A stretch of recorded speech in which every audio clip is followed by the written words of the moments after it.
Hi guys, welcome to this episode. Today I'm just going to do a little tutorial on this Canon 90D. So this is sort of a camera that's been around for a bit now, to tell you the truth, but it's it's a still very decent camera. It's got a standard 85mm kit lens and it is part of like the touchscreen family. So if I switch this on, you've got your normal standard controls, your manual, your aperture, your shutter, your bulb mode. To change, you have to hold this button down and pull it out like this. So you got your auto, you got your scene, you got your creative filters, and you got your control 1, 2, and 3, which allows you to put preset controls in. So if I switch it on, so it is switched on, and is it switched on? There we go. So it is touchscreen, this one. So if I'm in auto mode, that one there, it allows me to go to Q button, and then I can touch screen. So I can select high. So if I click on that button there, and it's a bit like using your phone, where you can sort of touch the icons in order to change the various settings. And if I go back to that Q button, or just select that, and then I can go back to, if I want to flash on, so click on it again, click on filter, hover through it and select filter, and I can change the filter to whatever I want it to be. So that's quite useful.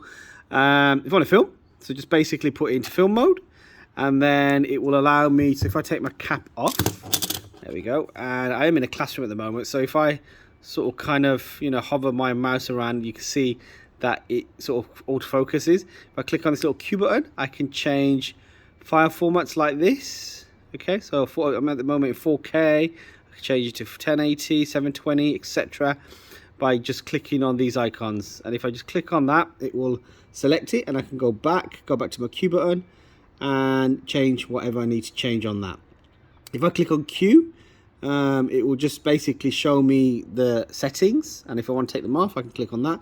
If I click on info, I can have further info on this device. Okay, so I've clicked on menu, I've gone to my main menu, but if I click on Q button, it will take me back to that button in order for me to film whatever I need to film. Now I am filming auto mode, so if I put it in, let's try manual mode. Okay, so now when I click on Q button, I've got a lot more features. I've got like things like white balance, I've got picture style, I've got a light optimizer, and I've got a lot more. I've got a shutter speed as well, so I can increase and decrease my shutter speed in film mode. I've got, and again, if I click back on there, I click on my F, which is my aperture, I can change that as well. And this is obviously in film mode I'm doing this, so I can change those settings through the visual viewfinder in order to change those different settings. If I click back on Q button, I can have picture style, so different picture styles, portrait, like when you're taking a photograph, look for different tints of image based on which icon you're basically pressing. So that's quite useful. So if I go back to picture mode, if I go back to picture mode, you notice I've got my old traditional screen. So if I click on Q button, I can still select it like this, okay?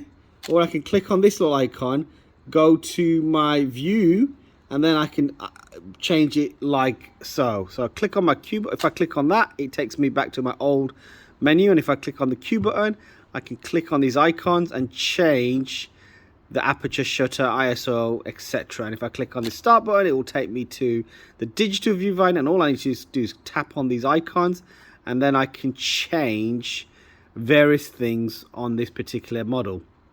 So those are very, very useful features. You've obviously got your traditional ISO up here as well. So if you click on that, you got your drive mode, your autofocus mode, you got your metering, spot metering, you've got your focal points, this focal point. So this is quite useful again. So now obviously my shutter speed is really high, so I'm just going to reduce that down so you can see the screen. There we go. So obviously, like, I'm changing the shutter speed. Now if you click on this icon here, it will give you your focus points. So you can change those. So those are quite useful. So you can click on that and you can select the focus points you would like to use. So this one's got zonal focus points, and when I sort of click, half click, you can see that it's focusing, and if I click there, it will focus there. If I click there, it will focus there.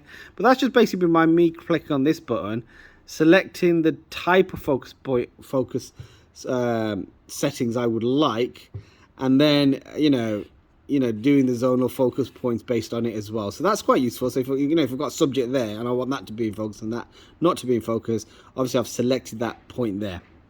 So I really like that feature. I think it's very easy to get to. You just click on that, and then you can sort of hover through it on the video viewfinder.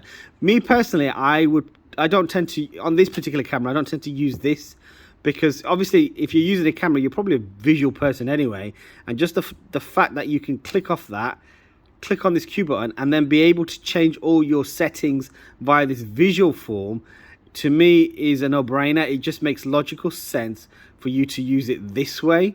It's like using your smartphone, and you can see how your aperture, your shutter speed, and your ISO are working in correlation to each other in order to get what you want.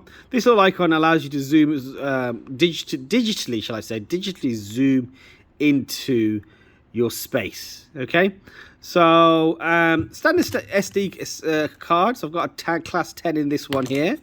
And you want a good card, obviously, as you probably know. So if I stick that back in there we go, and you got your hot shoe, you've got your controls, you've got this little icon dial here, sort of kind of focuses in your digital viewfinder up here. You got your standard bin. These icons never change, they're always there. You got your digital. This has got a nice grip on it as well, which I quite like. Your little toggle button here has got a nice grip. You feel like that's going to be quite durable on this particular camera. And obviously you've got your tilt, which a lot of these cameras nowadays have, to tell you the truth. I just think the next probably innovation for me would be the whole thing as a screen. I don't think any cameras have yet sort of kind of like probably been confident enough to do that, to tell you the truth. But if this day and age, I think this kind of formula of sort of changing your settings is much more responsive to camera control as opposed to using this formula. I think that's a bit sort of 10 years ago now, to tell you the truth. And a lot of people will probably be more comfortable sort of clicking on this and then going through all the settings via this platform as opposed to the other way. Yeah, so it is a DSLR. It is probably one of the mid-range upper scale DSLRs, and I think if you're looking to get a DSLR, this is okay. I do like it. I don't think it's the top range. I think I'm sort of like toying between the mirrorless now, to tell you the truth, our range. But if you're still kind of like sort of hot stone in love with your DSLRs, then by all means get yourself one of these. They do retail in the sort of kind of like 500 plus UK market. I'm not sure about other parts of the world, but they are still quite expensive, and it's relatively a pretty new camera on the market still, in terms of years sort of it's been around, and it's got a nice grip, it's got a nice feel, it's not too heavy. It's okay. I like it. It's not, I keep this more as a backup. I sometimes sort of have cameras like this as backups just in case my main camera sort of doesn't work, and I still maintain a high level of quality of video work. And because it films in 4K, you can't go wrong. It does do what it does on the tin, really. Shoots in RAW, as all these cameras do. It's got Wi-Fi capabilities, and all those other features that you might expect from a camera of this caliber to have, particularly if you're paying a certain amount of money in order to be using it maybe in a semi-pro way.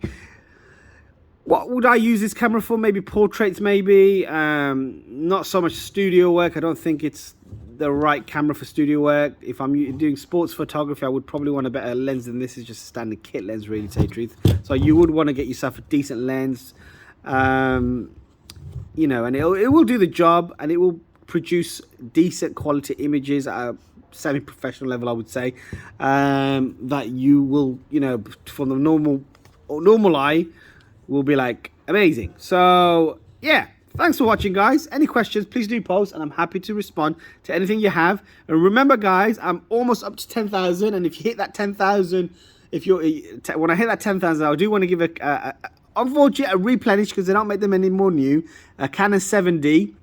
All you have to answer is when was the Canon 7D launched, and to enter the competition. So inbox me via my Instagram, and it is on my page, and I will happily enter you into the competition. I'm almost up to 1,000, and I'm sure you want to get yourself a free camera. I would, so why don't you? Thanks for watching. Bye-bye.